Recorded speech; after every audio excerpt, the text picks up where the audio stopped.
So we've had the 6th episode of Series 3 of The Fourth Bottom Line, and normally that's where it finishes, but this series we have a bonus episode. Recorded at the same time as episode 1.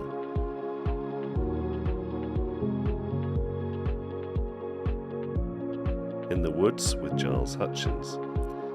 This time though the tables are turned, and Giles is the one asking the questions. So here I am, as a podcast guest rather than the host.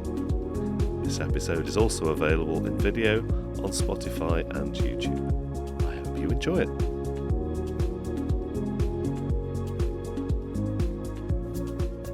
Welcome to the Leading by Nature podcast with myself, Giles Hutchins, and my guest today, Paul Hargreaves, CEO and founder of Cotswold Fare and Flourish. Thank you so much for being here with me today, Paul. Yeah, good to be here, and first time I've ever done something like this outside, so looking forward to it, new experience. Yes, and for the listeners on Leading by Nature, I'll put the video in the show notes because there's actually an opportunity to watch us in the flesh because we're being videoed in the woods here. We're being filmed in the woods as we speak, as well as on audio. Well, I've always thought I had a good face for radio though, not film, but we'll see how that goes. I think you have a very good face, full stop, Paul. So we're going to dive in as always, and perhaps we could start by sharing a bit about your actual personal reason for being. So what actually drives you? What gets you out of bed in the morning? What turns you on? So these days, what gets me out is making a difference in the world. It wasn't always the case. I was probably, what used to get me out of bed was winning. Because I was a very competitive individual, probably due to, don't want to get into too much psychoanalysis, but didn't have a lot of love as a child, quite independent, very, very competitive, achiever mentality, and probably not a very nice person to be around some of the time. That has very much changed in the last, I would say, 10 to 15 years. Now it's about making a positive difference to the world, mainly in people. I've learnt in recent years, one of my main drivers in life is actually about reversing injustice.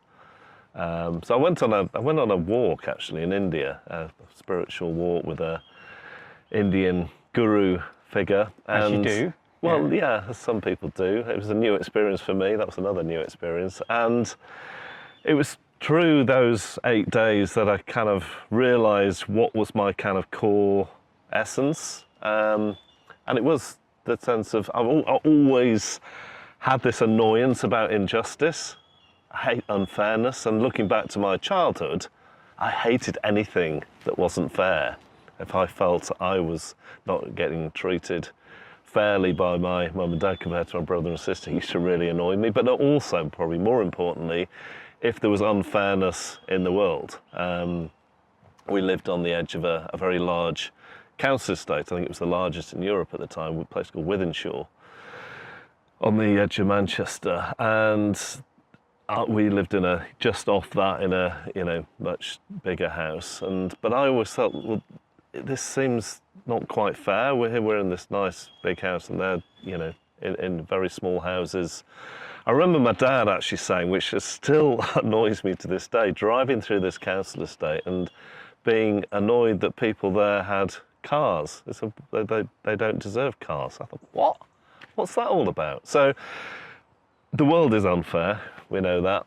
Hopefully in recent years, rather than just getting annoyed about the unfairness and the injustice, which can get you down, can't it? I think these days I'm hopefully focusing on what I can do in my circle of influence to reverse some of that unfairness. Well, that's interesting. So rather than kind of getting annoyed by something, or almost sort of projecting it out there's this, okay, let me be an active agent in this. So how does dealing with injustice or working with fairness or unfairness and so forth convey itself into being a leader, an entrepreneur, running a successful business? How does that compute?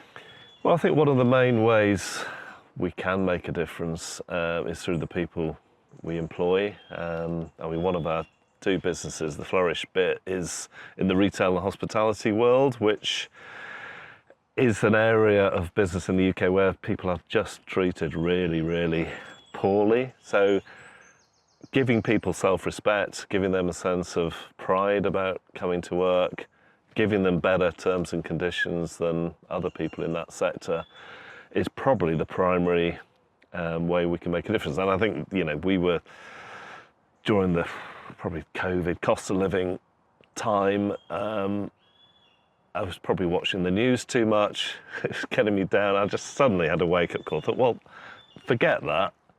Focus on where you can make a difference. And one of the main ways is just creating a great place to work. Yes. Now, we're far from perfect, obviously, but I think we're better than we were, and we will be better in 2, 3, 5 years than we are now. So just creating that safe haven, really. I think rather than a business being a thing that uses people, which many businesses have been over the years, just creating that safe haven where people can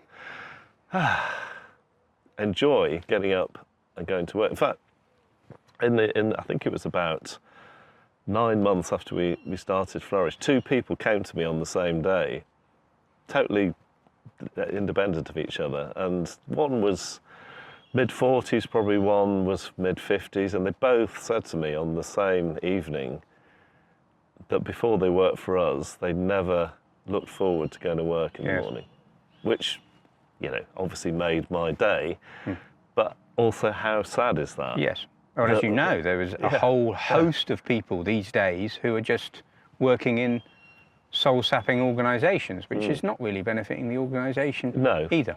No, that's the thing, isn't it? So it's never really been that difficult to work out. If you treat your people really, really well, you'll have a great business that will grow and make more profit in the long run. So one of the things we've been exploring, just to dive into this a little bit, is how a developmental learning living organisation has a kind of tension to it. One tension being psychological safety, creating an environment where people feel comfortable, people feel able to bring more of their whole selves to work, and therefore more creative, more alive, more engaged. But that also it's developmentally challenging. Because there is a tendency for some cultures that become more human, more equitable, more comfortable, that actually then people kind of almost get into a bit of a comfort zone and almost become a bit passive-aggressive, a bit stuck, can have a bit of a shadow to the organisation. So where the tension of developmentally challenging comes is to create an environment that also encourages people to go through that comfort zone, through into a growth zone, and actually allows them, encourages them, stimulates them to become more of themselves in a way that is held through psychological safety. Is that something that you... Yeah, and I think that's something that you've helped me understand more, actually, because it's very neat and tidy to have everything in boxes and run your business like a machine, but which, people might think that's easier to do. It's actually not, but that's the way many businesses have run. So going through the difficult times, letting things emerge out of challenges and trials, and letting people be themselves more. It is more messy. It's definitely more difficult in some ways, but you have a more vibrant, living organisation that comes out of it. So, I mean, we've had meetings in our business that we just had to abandon because people are emoting all over the place, and we just had to stop, regroup, and come back. So, yeah, if you want a business that's very neat and tidy, this isn't the way to go, but you will end up being stifled, and you won't be a growing, living, breathing organisation if you have it like that. So, and you won't be future fit, engaging into a world that's increasingly more volatile, full of change. I mean, you're reminding me here of John Cleese. Not for any personal reason, other than, there's a very interesting film I share with a lot of my coaching clients. I may have shared it with you early on in our journey, where he does this wonderful talk about creativity, and he talks about how often we're creating environments through our leadership style that makes us in the closed mode, that actually, solemnity, no fun, no creativity, we have to follow order, parent-child is what we call it in psychology, rather than a kind of adult-adult environment, which allows us to, which is potentially more messy. Although, as you know, another tension we explore together is having divergence and convergence. So in certain situations, you bring divergence and creativity, open things up and allow that potential chaos, but you balance it with convergence, structure, focus on the project, clear project goals and so forth, so you can still drive performance. Yes, I'm still probably learning how to balance that, but it's also about creating that space, isn't it, for the creativity to emerge. And I think the old Paul, going back to that, very much list-driven, productivity-orientated, and I just hadn't created that space to allow things to emerge. In fact, I was probably suppressing it all because I was too worried about not completing the task in hand. And it's funny what effect that can have on us as well, from our own health and our own psychology. Yeah. I probably think I had a stroke a few years ago that was probably as a result of how I was many years before that. So I think you're right. I think there is a knock-on effect with people's health. Yeah. And going forward with the increasing complexity, we just can't keep on kind of coping and struggling against change. No, and I think that's probably why there's a high degree of mental health issues at the moment, because they're trying to keep it all in. Contain it all. Yeah, and like you said, the world is messy and we need to be adaptable, flexible in order to well, not just to be a leader, actually to be a human in this current world we're in now. And then take responsibility for it, which is the adult aspect. So I want to now talk a little bit about the S word, because spirituality. Because I know it's a bit of a passion of yours, and also we've got this buzzard in the background. People might hear on the audio and also on the film that there's a buzzard. there's a mother feeding her child, and it's actually the child calling out for food, and shamanically actually the buzzard indicates spiritual awareness. So I want to talk a little bit about spirituality, because I know that you've talked about it before quite openly, and you've had your own journey with it over the years, and it's changed for you. And also you have quite a powerful way of talking about it and its place in business and in human connection. So I suppose just start with what is spirituality for you, and why is it relevant? It's a dangerous word, isn't it? Spirituality. I remember I was giving a keynote at a HR conference probably 5 years ago. And I was just starting to explore. And I did say to the kind of pre-meeting, is it all right if I use this word spirituality? And they put their heads together for a while and said, yeah, go on then. But the trouble is people have got all sorts of things in their head with that word. So I've had to think, what exactly is it? And I hope where I'm at the moment, anyway, this may change. For me, spirituality is just about connection. It's about 3 connections. It's about connecting with yourself, and then, a lot of what you do in these woods is helping people do that. Connecting with nature, which, guess what, we're also in nature here as well. And thirdly, connecting with other people. I can't think of any, if you're doing all those 3 things, then you are a spiritual person, and I think sometimes we've just overcomplicated everything. It really is very simple, isn't it? I mean, who wouldn't want to connect with themselves better, not get out of their mind, connect with their heart, soul, whatever you want to call it. Connecting with nature, during COVID, everyone was starting to connect with nature just a little bit more, weren't they? They're all posting on social media how much they were enjoying, so that's what's not to like there. Yeah.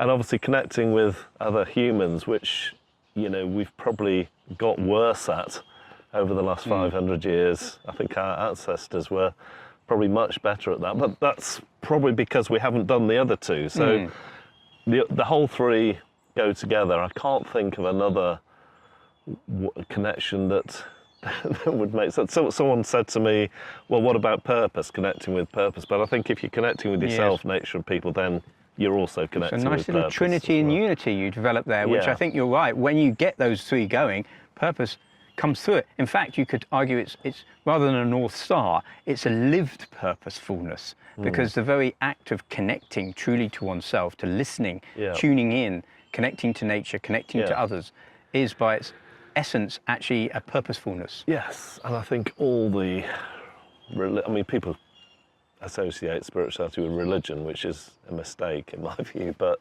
all the spiritual people in all the different religions of the world, the ones that are really held in high esteem are the ones that have to get out of the institution, away from the power structures, and get into the desert in terms of Yes. desert fathers, or the Celtic Christians used to sit in caves. I was just thinking of Cuthbert on his Yes. Lindisfarne, and they have to get away from all the crap of the institution in order to find that spirituality. So there's something also insightful for the leader. Going forward, back on this theme of future fitness and creating environments that allow people to become more human, there's also something that we need to take responsibility in our own practice, our own way of being, that gives us the opportunity to put ourselves out and back in. And what I mean by that is not necessarily having to take ourselves away, even though that is very beneficial for moments like coming to Springwood, but actually you can do that whilst being in, as it were. So what do I mean by that? During the day, actually observing, pulling yourself out of the immediacy and actually having a moment of reflecting and sensing across the system, and then being back in it, almost an act of self-awareness. Yeah, and we try and do that in our business life, and again, still much to learn, but we quite often have a period of silence at the start of meetings.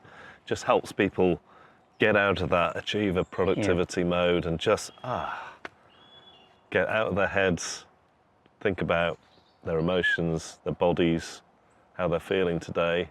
And then, I find that you generally have a much better, shorter, more productive meeting if you've just taken that space to breathe before you get onto the stuff that's important. Yeah, it's a form of connection. Yeah. Yeah, but we're in this place certainly in the West that we've, if we're not manically busy doing something, we're wasting time somehow. I know, it's ridiculous. How do we get out of that? And of course we are wasting time by being manically busy. Yes. Well, I mean, Blaise Pascal said, isn't it, all of humanity's problems stem from the incapacity to be able to sit in a room on your own. And again, back to John Cleese, he talks about how you need time and then more time to actually become creative. So I think this is a good edge for us to explore in future fitness going forward, is this capacity amidst this sort of increasing busyness to actually be able to hold stillness in that. So I'd like to move now to your journey. You've decided consciously to engage in a coaching journey with me, to come to Springwood regularly. It'd be easy not to, you're a busy leader. Why? Why would you do such a thing? Well, it's partly that, taking time out and seeing things from a different perspective, isn't it? And it's helpful for me. I know you do online stuff as well, but that for me wouldn't be as helpful as just physically getting into a different space and these lovely woods that we're in today. As soon as you're here, or as soon as you're anywhere, people get this a bit on holiday, you just see things from a different perspective. I've got lots of examples of, both from me and other people in the business, they sometimes see the answers to problems, when they get out of the normal space. There's some kind of dynamic there that isn't there that helps. Back to this not knowing so we can know, in a way, getting out of seeing the wood for the trees, if I can use that analogy, getting away from it so you can see. Yeah, and it's also good as well to know that you don't have all the answers. And what better place when you're in nature to, we don't, this tree that's here, we don't know half of what's going on in there, do we? They're only just working some of this stuff out now. So, this kind of scientific rationalism that we have to know the answers to everything. You can't run a business like that. You can't live a life like that, because all the mystery and all the awe just disappears, doesn't it? And I think you lose an essence of what it is to be human if you think you've got all the answers. Yeah. I hate it sometimes. If I'm going to do something, you get called, I'm sure you do too, when you get called an expert. Yes. I hate that word. Yeah. There are no experts. Yeah.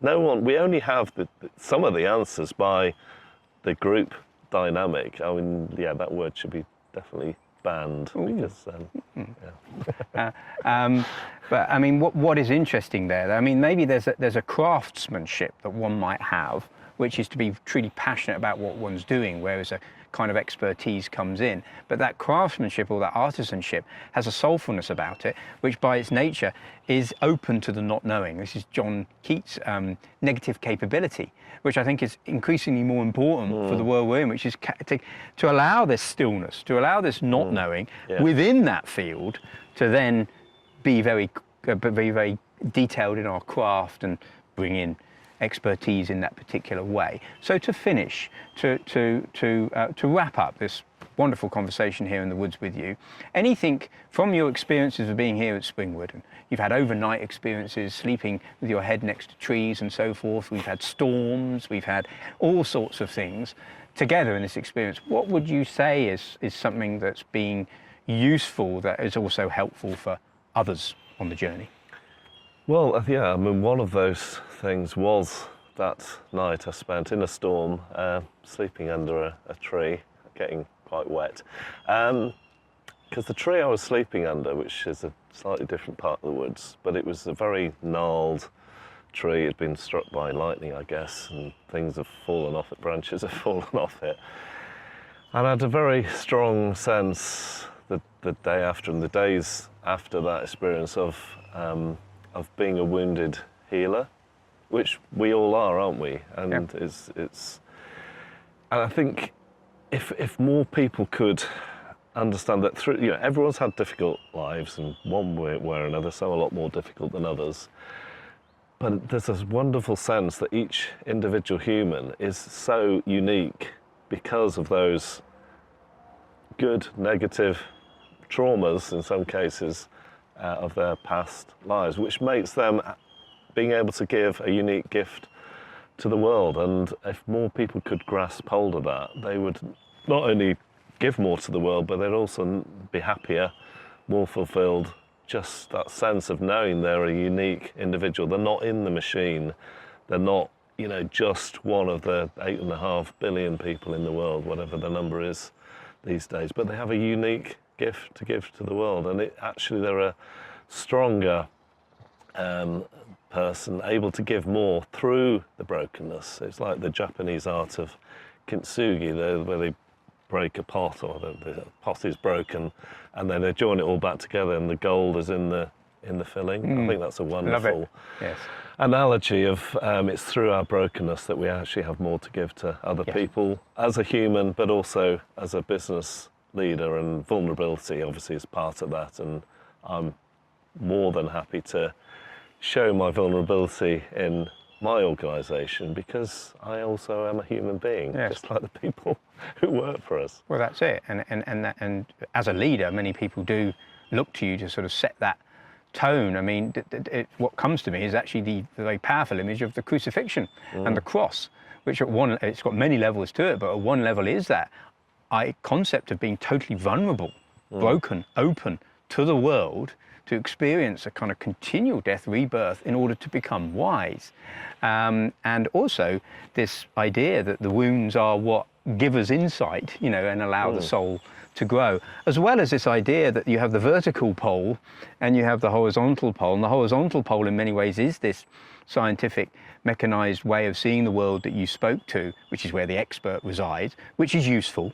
But it's only one pole that we've kind of focused on, at the exclusion of the vertical pole, which is the depth and the verticality, the connecting to soul and to spirit aspect. And it's when you join both that you get that point in the middle, which used to then have a circle around it, which is where we enliven and allow ourselves to become more human, allow that essence to truly come into the world. Yes, and also unless you are in that essence, I don't think you can truly serve other people. And for me, leadership is serving others. And too often in the past, it's not been that, has it? So to be a true leader, one needs to be in that sense of service. It's a real honour to be with you, Paul, and to journey with you over the years, and to thank you for wishing to come into the woods and for asking for this to be filmed rather than just listened, to have the beautiful buzzard in the back. It's literally just flown past us. Thank you so much for this wonderful conversation, Paul. Thanks for having me. We really hope you enjoyed this episode of The Fourth Bottom Line. Please hit subscribe to make sure you never miss an episode, and do leave a rating and a review wherever you get your podcasts. And if you want to learn more about my work, follow me on LinkedIn, visit my website paulhargreaves.co.uk, or look out for my 2 books, Forces for Good and The Fourth Bottom Line. Thank you so much for listening.